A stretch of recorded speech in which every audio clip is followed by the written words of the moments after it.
Now on to real estate investment trust, quite a specialized area, so I'm not going to go into this in a lot of detail, but just to make the point that these entities become operational, they become recognized from the 1st of April 2013, next week basically.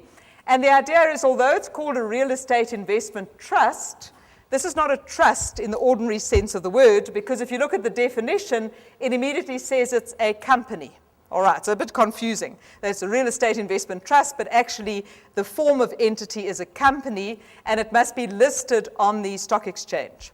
So listed property entities, the idea is that these are entities that are used for property investment. And it's essentially taking a lot of the features of the old property unit trust and these Section 11S provisions and so on around property holding companies and putting it all together under one banner called the Real Estate Investment Trust. So you will see the provisions effectively say that the right itself doesn't have capital gains tax because that will roll over to the unit holders, similar to what we saw with the old property unit trust provisions.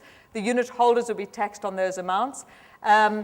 And then you'll see certain exemptions from dividends tax. There's no deductions that are allowed because the deductions come through in terms of the distribution to the unit holders and so on. So not going to get into all the detail, but just so that you're aware that these provisions do come in 1st of April.